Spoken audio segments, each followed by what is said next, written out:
modern history. So, series, this is the part of the knockout series. Okay, and ప్రతి చాప్టర్కి modern హిస్టరీకి, medieval హిస్టరీకి, పాలిటీకి, different అంటే ఇప్పుడు history paper టూలో history three types of history, ancient, modern, medieval, వీటికి ఉంటుంది knockout. And ఇందులో ఎటువంటి questions cover అవుతాయి అంటే, ఇప్పుడు ట్రెడిషనల్ క్వశ్చన్స్ కొన్ని ఉంటాయి, ఏవి మనం బుక్ సోర్సెస్ నుంచి వచ్చే కొన్ని ఉంటాయి. అన్కన్వెన్షనల్ క్వశ్చన్స్ కొన్ని, అసలు ఇది ఎక్కడి నుంచి వచ్చిండ్రు, ఈ కమెంట్ ఎవరు చేసిండ్రు, ఆ కమెంట్ ఎవరు చేసిండ్రు, లేకపోతే కొన్ని సింపుల్ క్వశ్చన్స్ ఉంటాయి, అది జనరల్గా మనం కవర్ చేయకపోవచ్చు. దీని బేస్ ఎక్కడ ఇట్లాంటివి మనం అన్నీ ఈ సిరీస్లో కవర్ చేస్తాం. It is first part modern history. Okay, question. First question: which Scottish economist and political philosopher published a history of British India? In this, he divided Indian history into three periods: Hindu, Muslim, and British. So స్కాట్లాండ్కి చెందిన ఏ వ్యక్తి ఇండియాని Hindu, Muslim, British లాగా divide చేశారు? So ఎప్పుడైనా 3 ఉన్నప్పుడు ఆప్షన్స్లో ఇవ్వడానికి ఎక్కువ ఛాన్సెస్ ఉంటాయి. హిందూ, ముస్లిం, బ్రిటిష్ ప్లేస్లో క్రిస్టియన్, వేరే ఇట్లా క్వశ్చన్స్ ఇస్తారు. హిందూ, ముస్లిం ప్లేస్లో మోడర్న్ అంటారు, లేకపోతే ఇంకోటి అంటారు. సో అందుకే ఇది important. So is it James Mill or James Will or James Nil or James Kill? The answer is James Mill. So ఇదంతా ఎందుకు వచ్చిందంటే సెటప్ మ్యాపింగ్ అప్పుడు, అంటే ఇండియాని మ్యాప్ చేయాలి, ఏది ఎక్కడ ఉంది, ఏ ప్రాంతం ఎక్కడ ఉంది, ఏ స్టేట్ ఎక్కడ ఉంది మ్యాప్ చేయాలని రాబర్ట్ క్లైవ్ అనుకున్నాడు. సో రాబర్ట్ క్లైవ్ అనుకున్న తర్వాత రెన్నెల్ అనే టైంకి హిందుస్థాన్ని మ్యాప్ చేయడం అని ఇస్తాడు ఛాన్స్. సో దాంట్లో భాగంగా జేమ్స్ మిల్ కూడా ఓకే ఇండియా ఇట్లుంది, హిందూ, ముస్లిం, బ్రిటిష్ లాగా డివైడ్ చేసిండు. అండ్ ఆయన ఏమన్నాడంటే, all societies were at lower level of civilization then Europe and British rule could civilize India. అంటే మీ మొత్తం అసలు ఏషియా సొసైటీస్ అన్ని వరస్ట్ ఉన్నాయి, ఓన్లీ బ్రిటిష్ మాత్రం మీకు హెల్ప్ చేయగలుగుతుంది అన్నాడు. Okay, and prince Arthur, the third son of Queen Victoria of Britain, was given the title of Duke Map of Connaught. So Duke Map, ఇది కూడా మ్యాపర్ అంట, ఇది ఎగ్జామ్లో అడిగారు. Next, who was ruling the Mughal emperor during the revolt of 1857? 1857 అప్పుడు who was the ruler of Mughal? is Bahadur Shah Zafar. So Bahadur Shah జాఫర్ని ఆయనని ఇప్పుడు రివోల్ట్ అప్పుడు ఈయనని Mughal king. So once the revolt was put down by the company, Bahadur Shah జాఫర్ని Rangoon బర్మాకి పంపిస్తారు. Okay, so Bahadur Shah Zafar very very important. So leaders అందరూ ఢిల్లీకి పోయి నన్ను కలుస్తారు, కలిసి మీరు లీడర్లు ఉండండి బహదూర్ షాని అని అడుగుతారు. Next question: Portuguese had already established their presence in the western coast it side and had their base, వాళ్ళ బేస్ ఎక్కడుండే? వాళ్ళ బేస్ ఇక్కడుండే, గోవా. సో పోర్చుగీస్ బేస్ ఎక్కడుంటే they base was based at Goa. In which year the East India Company acquired a charter from the ruler of England, Queen Elizabeth I? So ఆ charter ఎవరు ఇచ్చిందంటే East ఇండియాకి Queen Elizabeth I ఇచ్చింది. Granting it the sole right to trade with East, అంటే East side ఉన్నాయి అన్నిటికీ trade చేసుకోవచ్చు East India Company. This meant that no other trading group in England could compete with East India Company. So ఇది ఏ ఇయర్లో ఇచ్చింది? ఇది 1600లో ఇస్తుంది ఈస్ట్ ఇండియా కంపెనీకి. సో ఈస్ట్ సైడ్ ఉన్నాయి మొత్తం మీరు చూసుకోండి అని ఈస్ట్ ఇండియా కంపెనీకి ఇస్తుంది. ఓకే,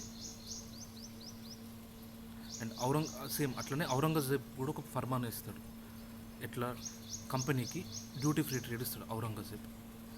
1707 ఫర్మా నాకు ముందే ఔరంగజేబ్ కూడా ఒక ఫర్మానా ఇస్తాడు. ఈ 1707 గోల్డెన్ ఫర్మానా అంటారు. దీంట్లో డ్యూటీ ఫ్రీ ట్రేడ్తో పాటు ఇంకా 100 ఉంటాయి.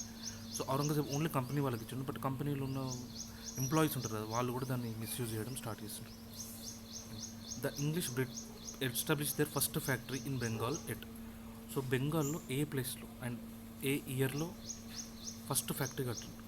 అండ్ ఆ ప్లేస్ ఎక్కడంటే హుగ్లీ, వెరీ ఇంపార్టెంట్. హుగ్లీలో వాళ్ళు ఫస్ట్ ఫ్యాక్టరీ కట్టిండు. The first English factory was setup on the banks of the river Hooghly in 1651. ఇది డైరెక్ట్ అడగడానికి విత్ సేమ్ వర్డ్స్ దాంతో సేమ్ అడగడానికి ఛాన్సెస్ ఉంటాయి. Hooghly 1651. And this was the base from which the companies traders, అప్పుడు వాళ్ళ companies ట్రేడర్స్ని ఏమనేటోళ్ళు, సావుకారులని ఫ్యాక్టర్స్ అనేటోళ్ళు. సో ఆ ఫ్యాక్టర్స్ అనేటోళ్ళు ఇక్కడ ఆపరేట్ అయ్యారు. సో ఇది ఇక్కడ హుగ్లీలో. Okay, next Murshid Quli Khan Alivardi Khan and Sirajuddaulah వీళ్ళని ఆర్డర్లో ప్లేస్ చేయండి. అదే ఆర్డర్. ఫస్ట్ ముర్షిద్ కులీ ఖాన్ పాలించాడు, ఆయన తర్వాత అలీవర్దీ ఖాన్.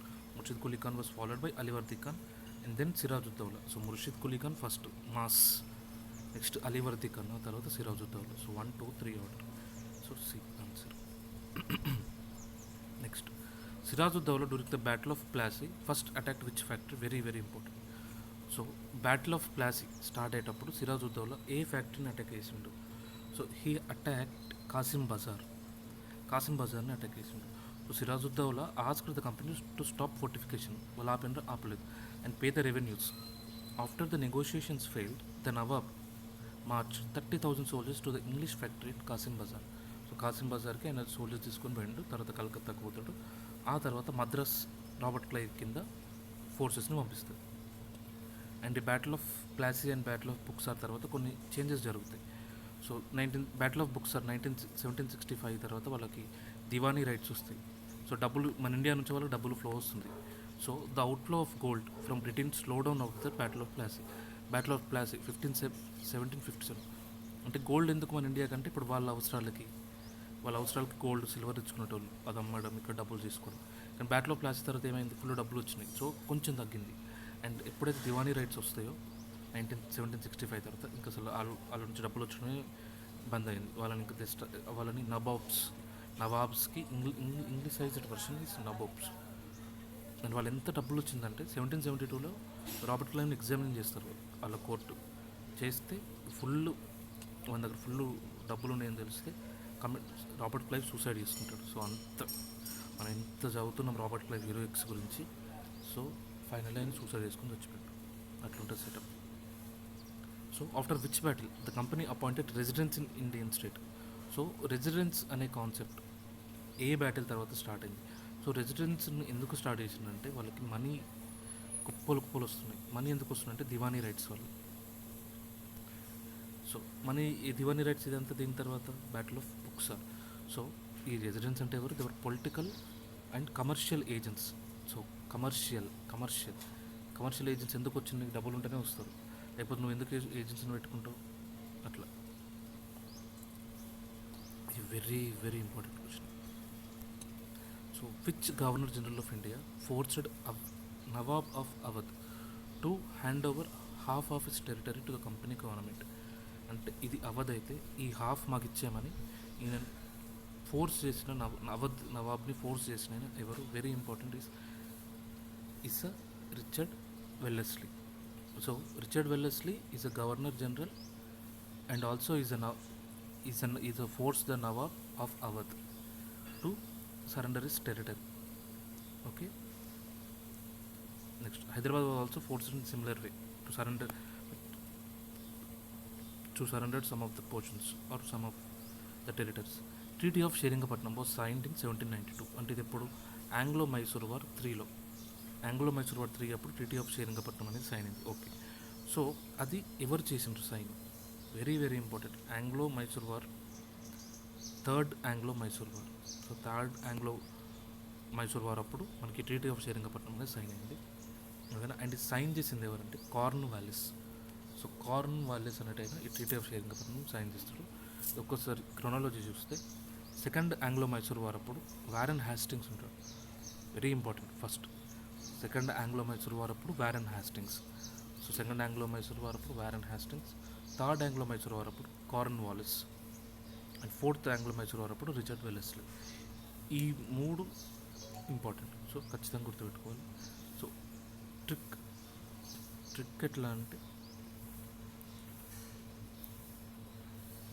వారెన్ హ్యాస్టింగ్స్ ఒకవేళ మనకి వీళ్ళ క్రోనాలజీ తెలిసినా పెట్టవచ్చు. నేను ఏదైనా దీనికి ఒక సింపుల్ గుర్తుపెట్టుకునేది చెప్తా. Next question. British gaining Orissa and the territories north of the Yamuna river including Agra and Delhi after which Maratha war? So బ్రిటిష్కి ఇండియాలో ఈ యమునా రివర్కి పైన టెరిటరీస్ ఇవన్నీ ఏ వార్తో వచ్చినాయి? After which Anglo Maratha war? So ఇది మనకి సెకండ్ ఆంగ్లో మరాఠా వార్తో వస్తుంది. ఓకే, సో ఫస్ట్ అసలు ఏమైతుంది బ్రిటిష్ ఒకసారి చూస్తాం. So with the defeat in the third battle of Panipat. So third battle of పానీపట్లో మరాఠాస్ చిత్తు ఓడిపోతారు. So the dream of ruling shattered, dream of ruling Delhi was shattered. I believe ఢిల్లీని మేము రూల్ చేయాలి. And first war, the first war was ended in 1782 with treaty of Salbai. So treaty of సాల్వాయ్తో first war అనేది end అవుతుంది. There was no clear victor అనేది లేదు, ఇదే final victor. The second Anglo Maratha war 1803 నుంచి 1805 వరకు అవుతుంది. అండ్ ఇందులో బ్రిటిష్కి ఒరిస్సాతో పాటు నార్థన్ పార్ట్స్ వస్తాయి, northern Yamuna river including Agra and Delhi. And the third Anglo Maratha war crushed Maratha power. The Peshwa was removed and sent away to Bithoor near Kanpur with the pension. So third Anglo Maratha వార్లో ఆయన బీతూర్కి పంపిస్తారు పేష్వాని, అండ్ పేష్వాషిప్ని తీసేస్తారు. ఓకే, ఇది కూడా important. Under which governor general, he was the governor general from 1813 to 1823. A new policy of paramountcy was initiated. Now the company claimed its authority was paramount or supreme.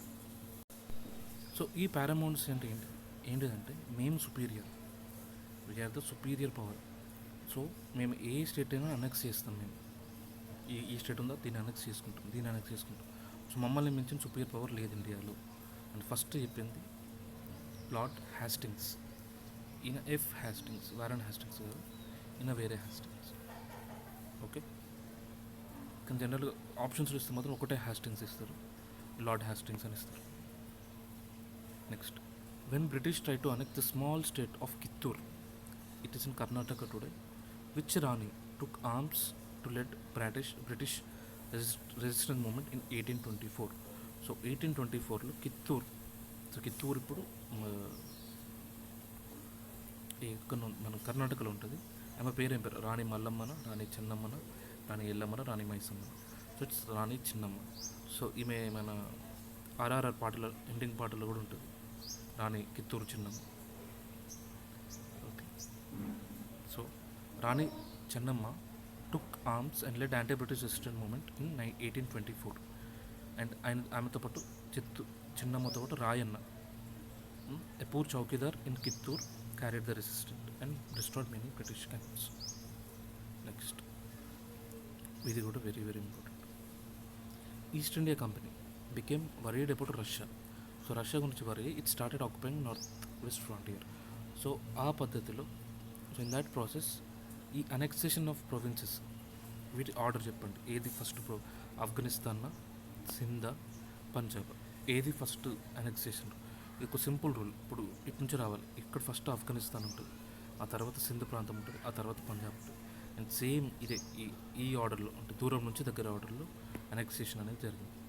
So A prolonged war with Afghanistan in 1838 to 42 established indirect company rule. So ఆఫ్ఘనిస్తాన్లో నీకు indirect company rule అనేది వచ్చింది, అయిపోయింది, దీని annexation అనేది అయిపోయింది.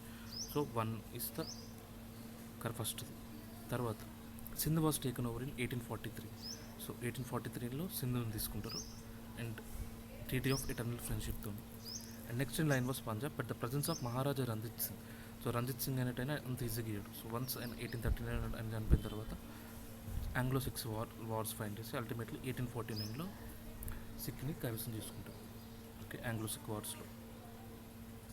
Next, which of the following Indian province was annexed on account of misgovernance? Very very very important question. So Awadh. So misgovernance మీద ఏ ఇండియన్ ప్రావిన్స్ని తీసుకుంటారంటే అవధ్ని తీసుకున్నారు. So on the basis of maladministration Dalhousie annexed Awadh. So Dalhousie అనేటైనా అవధ్ని తీసుకున్నాడు. Although the nawab of Awadh, ఈయన అప్పుడు నవాబ్ ఎవరు? వాజిద్ అలీ షా. ఈయన ఇప్పుడు 1857, ఇది 1856లో జరుగుతుంది, జస్ట్ బిఫోర్ 1857 రివోల్ట్. సో ఇది one of the major reasons for 1857 revolt కూడా, ఇది one of the major reasons. So ఈయన కింద ఎవరైతే ఉంటారో ఈ నవాబ్ వాజిద్ అలీ, సో ఈ వాజిద్ అలీ కింద ఎవరైతే ఉంటారో సో వాళ్ళందరూ ఫైట్ చేస్తారు. So despite this Dalhousie annexed Awadh under the pretext of misgovernment in 1856.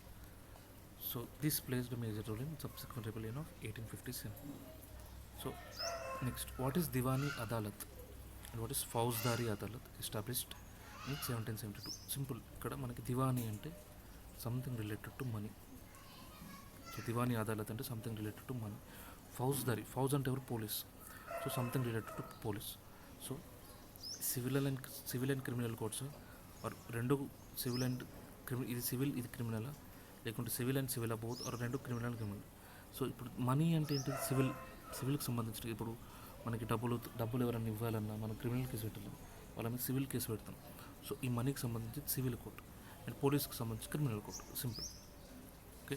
From 1772 a new system of justice was established. Each district was to have two courts, a criminal court Faujdar, criminal అంటే చెప్పిన ఫౌజ్దార్, అంటే civil court, civil అంటే Diwani Adalat.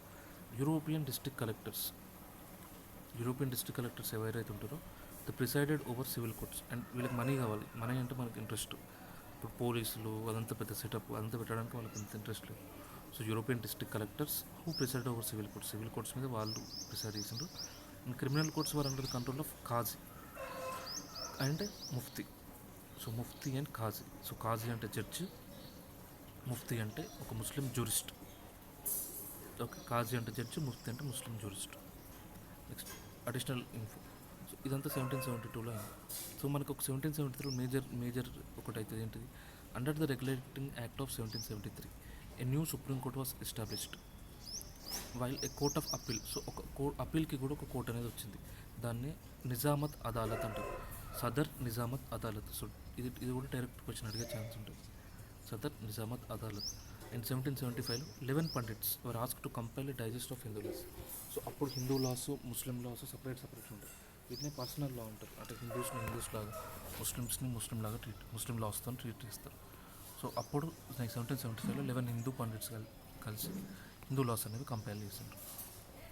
In which year a terrible famine killed 10 million people of Bengal, about 1/3 population అప్పుడు అనేది wipeout అయిపోయింది.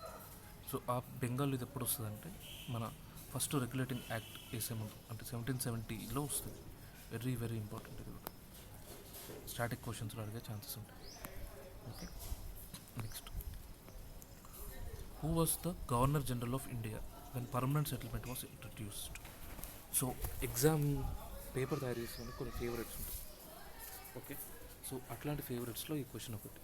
So ఇది కూడా చాలా హండ్రెడ్స్ ఆఫ్ టైమ్స్ అడిగిన క్వశ్చన్స్, అండ్ ఇప్పుడు కూడా అడగడానికి ఛాన్సెస్ ఎక్కువ ఉంటాయి.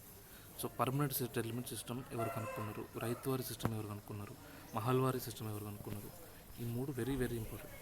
So what is permanent settlement system and ఇది ఎవరు కనుక్కున్నారు? సో ఫస్ట్ ఇది కనుక్కున్నది ఎవరు? పర్మనెంట్ సెటిల్మెంట్ సిస్టమ్ అంటే, and what is permanent settlement system? So permanent settlement system అంటే ఏంటిదంటే, the company introduced permanent settlement system in 1793. So 1793లో ఇది ఇంట్రడ్యూస్ చేస్తుంటారు. కార్న్వాలిస్ అనేటి ఇంట్రడ్యూస్ చేస్తుంటారు. సో ఓకే, ఎవరు ఇంట్రడ్యూస్ చేస్తే అర్థమైంది. సో నెక్స్ట్ అసలు వాట్ ఈస్ దిస్ అంటే, ద రాజాస్, తాలూక్దార్స్ అంటే ఇప్పుడు ఎవరైతే లోకల్గా ఒక మండలాన్ని శాసించేటోళ్ళు ఉంటారో they were recognised as zamindars. So వాళ్ళకు ఒక కొత్త పోస్ట్ అనేది వచ్చింది, జమీందార్. సో అంటే ఇప్పుడు ఎవరైతే జమీందార్స్ ఉంటారో ఈ తాలూక్దార్స్ని కూడా జమీందార్స్ పోస్ట్కి అప్గ్రేడ్ చేసి ఈ taluqdars they were ask to collect rent from the peasants. So peasants నుంచి రెంట్స్ కలెక్ట్ చేసుకోమన్నారు and pay revenue to the company. So ఇది ఎట్లా వర్క్ చేస్తుంది? ఇది ఇక్కడ తాలూక్దార్స్ ఉండే, సో వీళ్ళని కూడా జమీందార్స్ లాగా, ఆల్రెడీ జమీందారీ సిస్టమ్ ఒకటి ఉంది, సో వీళ్ళని జమీందార్స్ లాగా గుర్తించారు. అయిపోయింది. వీళ్ళు పీజన్స్ అంటే రైతుల దగ్గర మనీ తీసుకొని కంపెనీకి కట్టాలి. సో ఇది పర్మనెంట్ సెటిల్మెంట్ సిస్టమ్. సో ఇది జమీందారీ సిస్టంలో అనేది. మరి what is the difference between that and this అంటే, పర్మనెంట్ సెటిల్మెంట్ సిస్టంలో the amount to be paid was fixed permanently. ఒకటే అమౌంట్, అంటే ఎట్లా ఇప్పుడు ఈ జీవితాంతం అదే అమౌంట్ కట్టాలి. సపోజ్ ఇది ఒక బ్లాక్ ఉంటుంది, నాకు ఒక బ్లాక్ ఉంది, దీని మీద ఎంత అమౌంట్ కట్టాలి? ఒక 1 lakh కట్టాలి. అదే ఫిక్సింగ్ అయిపోయేదాకా అదే ఫిక్స్, మళ్ళీ ఫ్యూచర్లో చేంజ్ చేయడం లేదు. సో ఇంత తక్కువ పెడితే ఫ్యూచర్లో ప్రాబ్లం అవుతుంది, కానీ వాళ్ళు ఎక్కువ రేట్స్ పెట్టేటోళ్ళు. సో ఒకటేసారి ఫిక్స్ చేస్తున్నాం కాబట్టి ఎక్కువ రేట్ పెట్టేటోళ్ళు వాళ్ళు. సో అట్లా ఇది ఫ్లాప్ అయింది. ఈ సిస్టమ్ అనేది మనకి ఫెయిల్యూర్ లాగా అయిపోయింది, permanent settlement system. Okay. Next,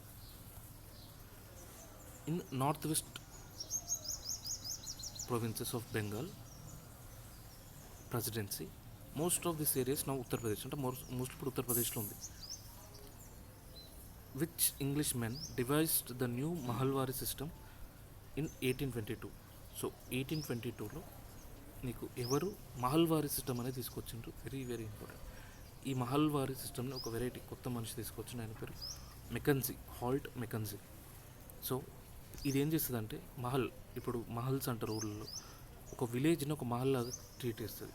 treat చేసి అందరు తీసుకొచ్చి మహల్కి పే చేయాలి. So the estimated revenue of each plot within a village was added up to calculate the revenue for that mahal had to pay. This demand was to be revised periodically. ఇది permanently fixed కాదు. ఎట్లా అంటే example, mahal is a revenue estate which may be village or group of villages. So ఇదొక మహల్. ఈ మహల్ బ్రిటిష్కి ₹1,00,000 ఇది. Mahal and దీంట్లో వాళ్ళందరూ villagers. So ఈ మహల్ వాళ్ళు ఏం చేస్తారు, వీళ్ళందరినీ పీడిస్తారు ₹1,00,000 కోసం. ఈ ₹1,00,000 తీసుకుంటారు, 10 లక్షలు తీసుకుంటారు. ఆ 10 లక్షలు తీసుకుపోయి 1,00,000 వాళ్ళ బ్రిటిష్కి ఇచ్చి 9 లక్షలు తెచ్చుకుంటారు. సో 9 లక్షలకు ఎక్స్ట్రా కావాలంటే వీళ్ళు ఏం చేయాలి, వీళ్ళని పీడించుకోవాలి. సో అదే మహల్వారీ సిస్టమ్. మహల్ దొరసాని, మహల్ అంటారు, అదే మహల్వారీ సిస్టమ్. అండ్ దీన్ని ఇంట్రొడ్యూస్ చేసింది ఎవరు, Holt Mackenzie. So Holt Mackenzie అనేటైనా దీన్ని ఇంట్రొడ్యూస్ చేసిండు. ఓకే, నెక్స్ట్, అండ్ ఇది కూడా examiners favourite question, who introduced. ఇప్పుడు మనం రీసెంట్ ఎగ్జామ్స్లో అసలు ఈ రైతు వారి పర్మనెంట్ ఇట్లాంటి అస్సలు అడగలేదు ఏ ఎగ్జామ్లో కూడా. సో ప్lenty ఆఫ్ ఛాన్సెస్ ఉన్నాయి ఇప్పుడు అడగడానికి. సో గట్టిగా చదవాలి. So who introduced Ryotwari system in India.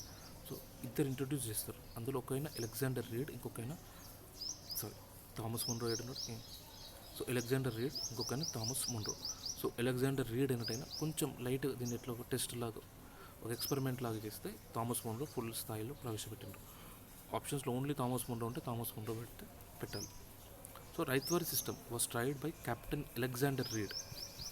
So Alexander Read అన్నట్టయినా ఈ రైతువారీ సిస్టమ్ని చిన్న స్కేల్లో స్టార్ట్ చేశాడు. ఓకేనా, సో చిన్న స్కేల్లో స్టార్ట్ చేసిండు, but it was developed and introduced by Thomas Munro in 1820 in Madras when he became governor. So Alexander Read అనేది ఇప్పుడు ఆంగ్లో మైసూర్ వార్స్ తర్వాత ఇలా కొన్ని ప్లేసెస్ వస్తాయి కదా, ఆ ప్లేస్లో చిన్నగా ట్రై చేసిండారు ఎట్లుంటుంది రైతువారి సిస్టమ్ ఎట్లుంటుందని. కానీ దాన్ని ఈయన థామస్ మున్రో అనేటైనా 1820లో, ఇయర్ కూడా చూసుకోవాలి, 1820లోనే ఇంట్రడ్యూస్ చేసిండు. సో ఈ రైతువారి సిస్టమ్ స్పెషాలిటీ ఏంటిదంటే, ఇప్పుడు మహల్లో ఇప్పుడు 9 లక్షలు తీసుకుంటున్నారు కదా, సో అట్లుంటుంది ఇది. ఈ మహల్లో కానీ పర్మనెంట్ సెటిల్ కొంచెం ఎక్కువ ఉంటాం. ఈయన సౌత్ ఇండియాలో ఇంట్రడ్యూస్ చేస్తారు. మిడిల్ మ్యాన్ అంటే వాళ్ళు ఉండరు, నో మిడిల్ మ్యాన్. అంటే రైతు తీసుకుపోయి డైరెక్ట్ బ్రిటిష్కి కడతారు. సో అదే రైతువారీ సిస్టమ్.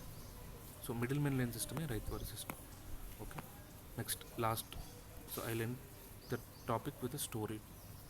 సో ఏం స్టోరీ అంటే ఇండిగో స్టోరీ. అసలు వాట్ ఈజ్ ఇండిగో అండ్ ఇది గాంధీకి ఎట్లా related.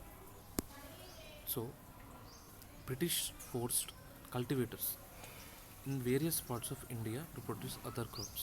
Jute, example jute in Bengal, Assam tea, and UP-లో షుగర్ కేన్, పంజాబ్లో వీట్, అండ్ మహారాష్ట్రలో కాటన్, మద్రాస్లో రైస్. సో బ్రిటిష్ అప్పుడు ఏం చేసినంటే కల్టివేటర్స్ మీరు ఇవే వండించండి. ఇట్లా ఇప్పుడు బెంగాల్లో జూట్ ఫేమస్, సో మీరు జూటే వండించండి. అస్సాంలో టీ ఫేమస్, ఇప్పుడు ఉత్తరప్రదేశ్లో షుగర్ కేన్ ఫేమస్. ఇప్పుడు వీటిలో రొట్టెలు ఎక్కువ తింటారు, గోధుమ రొట్టెలు పంజాబ్లో. అండ్ మహారాష్ట్రలో మనం చూసినాం కాటన్, ఎటు చూసినా కాటనే ఉంటుంది. అండ్ మన సౌత్ ఇండియా మద్రాస్లో రైస్ తింటాం. మీరు ఇవన్నీ పాటించండి. సో అయిపోయింది. నెక్స్ట్ ఇండిగో అనేది వచ్చింది. సో దెన్ ఇండిగో మన ఇండియా వస్తే ప్రపంచానికి మనం ఇండిగో ఎక్కువ సప్లై చేస్తున్నాం. అసలు వాట్ ఈస్ ఇండిగో? ఇండిగో అనేది ఒక డై, ఒక ప్లాంట్, అది కలర్ ఇస్తుంది.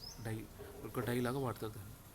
సో మరి వాళ్ళకి డైస్ లేవా, వాళ్ళకి ప్లాంట్స్ లేవా, వాళ్ళకి ఒక ప్లాంట్ ఉండే బోర్డ్ ప్లాంట్ అనేది. సో కానీ అది పేల్ అండ్ డల్ ఉండే. So they were use to board plant.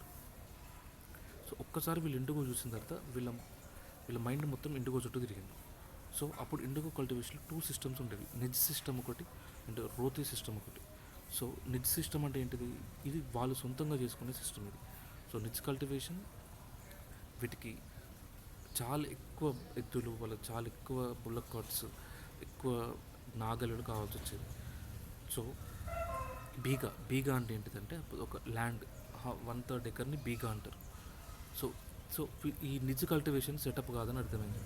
So వీళ్ళు ఏం చేయాలి, మన వాళ్ళ బదులు మనుషుల్ని పెట్టుకొని ఈ ఎద్దుల ప్లేస్లలో మనుషుల్ని పెట్టుకోవాలి. సో అట్లా రోతీ సిస్టమ్ అనేది స్టార్ట్ అయింది. సో రోతీ సిస్టంలో ఈ ప్లాంటర్స్ అంటే ఎవరైతే పండించే వాళ్ళు ఉంటారో వ్యవసాయ కూలీలు, సో వాళ్ళు ఒక ఫోర్స్ఫుల్గా ఒక కాంట్రాక్ట్ సైన్ చేయాలి. అంటే మేము ఇండిగోనే పండిస్తాము. సో సరే, మరి రైతులు పండించడానికి వాళ్ళకి ఏం బాధ అంటే ఇండిగోకి డీప్ రూట్స్ అనేవి ఉంటాయి. అంటే ఇది ల్యాండ్ అనుకుంటే దాని రూట్స్ ఇక్కడ దాకా ల్యాండ్ అనుకుంటే దాని రూట్స్ మొత్తం డీప్ ఈ పైన సాయిల్ మొత్తం ఎరోడ్ అయిపోతుంది. సో ఎరోడ్ అయిపోయి నెక్స్ట్ మనకి రైస్ పెట్టుకోవడానికి ఛాన్స్ అనేది ఉండదు. సో అప్పుడు ఏమన్నారు రైతులు అంటే మేము పిచ్చమైన ఆడుకుంటాం కానీ ఇండిగో పండించాం అని అన్నారు. So in 1859 revolt of indigo. So 1859లో బెంగాల్ థౌజండ్స్ ఆఫ్ రైతులు ప్రొటెస్ట్ చేస్తే అప్పుడు ఒక టాక్ వస్తుంది, అరే క్వీన్ విక్టోరియా ఇండిగో పండించాల్సిన అవసరం లేదు అని అన్నదాన్ని. సో అట్లా ఒక ఇండిగో కమిషన్ అనేది ఇస్తారు. కమిషన్ వేసి ఇది తప్పు మీరు తప్పుగా చేస్తున్నారు అని చెప్తారు. సో ఇట్లా చేయొద్దు, మీరు ఫోర్స్ చేయొద్దు కల్టివేటర్స్ని అని, మీరు ఫోర్స్ చేయొద్దు ప్లాంటర్స్ని, కల్టివేటర్స్కి వార్నింగ్ ఇస్తుంది. సో సో అట్లా ఈ 1859 ఇండిగో రివోల్ట్ అనేది ఎండ్ అయిపోతుంది. కానీ ఇప్పుడు ఈ ప్లాంటర్స్ అనేటోళ్ళు ఉంటారు, ప్లాంటర్స్ వాళ్ళు ఏం చేసిండ్రు, ఇప్పుడు వాళ్ళ ఆపరేషన్ని బీహార్కి షిఫ్ట్ చేసిండ్రు. ఓకే, బీహార్కి షిఫ్ట్ చేసిండ్రు. అండ్ ఇంకొకటి ఏమైంది, discovery of synthetic dyes in late 19th century. So late 1890sలో మనకి సింథటిక్ డైస్ అనేవి వచ్చినాయి. సో అవి ఈజీ కంపారిటివ్లీ, ఇప్పుడు ఈ ఇండియా ఈ ఇంత ప్రాసెస్ కంటే అది comparatively easy synthetic dyes. So అట్లా ఈ ఇండిగో అనేది షిఫ్ట్ అయిపోయింది బీహార్కి షిఫ్ట్ అయిపోయింది. బీహార్కి షిఫ్ట్ అయిన కూడా బీహార్లో కూడా వాళ్ళు, సో నీకు ఇంత సింథటిక్ డైస్ వచ్చినా ప్రొడక్షన్ మాత్రం ఆగలేదు. ది ఎక్స్పాండెడ్ దేర్ ప్రొడక్షన్ మాత్రం పెరుగుతూనే ఉంది. ఇంత సింథటిక్ సైజ్ వచ్చినా ప్రొడక్షన్ వాస్ ఇంక్రీజ్డ్. సో ఇది కాదని అప్పుడు గాంధీజీ ఇండియాకి వస్తాడు. సో మహాత్మా గాంధీ ఇండియాకి వచ్చినప్పుడు 1917లో, సో అప్పుడు ఈ చంపారన్ మూమెంట్ ఫస్ట్ సత్యాగ్రహ వెరీ అయినా రీసెంట్గా అడిగింది అనుకుంటుంది. సో రీసెంట్గా అడిగింది కాబట్టి light. So Champaran Satyagraha was ఈ ఇండిగో ప్లాంటర్స్కి అగేన్స్ట్గా చేసిండ్రు. ఓకే, ప్లాంటర్స్ అంటే కల్టివేటర్స్. సో కల్టివేటర్స్ అంటే పని చేసేటోళ్ళు. ప్లాంటర్స్ అంటే వీళ్ళని పనిలో పెట్టుకున్న వాళ్ళు. సో ఇట్ వాస్ అగేన్స్ట్ పనిలో పెట్టుకున్న వాళ్ళకి against. Okay, so this is the first series. So ఒక్కోసారి ఒక రివిజన్.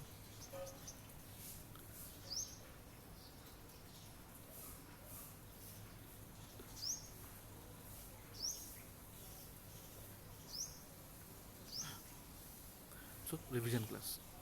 నెక్స్ట్ జేమ్స్ మిల్ అన్నట్టయినా history of British India book రాసి హిందూ, ముస్లిం అండ్ బ్రిటిష్ అని 3 parts చేసిండు. రాబర్ట్ క్లైవ్ ఫస్ట్ మెయిన్ మన ఇవి కావడానికి, ఈ మ్యాపింగ్ కావడానికి ఆయన కొంచెం మెయిన్ బాధ్యత తీసుకున్నాడు. బహదూర్ షా జఫర్ ఆఫ్టర్ 1857 రివాల్ట్ తర్వాత ఆయనని రంగూన్ బర్మాకి పంపించిండు. పోర్చుగీస్ బేస్ ఎక్కడ ఉంటే గోవాలో ఉండే పోర్చుగీస్ బేస్. అండ్ 1600లో క్వీన్ ఎలిజబెత్ I చార్టర్ ఇస్తుంది. ఔరంగజేబ్ కూడా ఒక ఫర్మాన్ ఇస్తాడు, ఓన్లీ కంపెనీకి మాత్రం ఫర్మాన్ ఇస్తాడు. ఇంగ్లీష్ ఫస్ట్ ఫ్యాక్టరీ హుగ్లీలో, బెంగాల్లో ఫస్ట్ ఫ్యాక్టరీ హుగ్లీ 1651లో చేస్తారు. అప్పటి నుంచి ఫ్యాక్టర్స్ అనే సావుకారులు వస్తారు. ముర్షిద్ అలీ ఖాన్ తర్వాత అలీవర్దీ ఖాన్ తర్వాత Siraj-ud-Daulah. Okay, and Siraj-ud-Daulah battle of Plassey అప్పుడు ఫస్ట్ అటాక్ చేసింది కాసిం బజార్.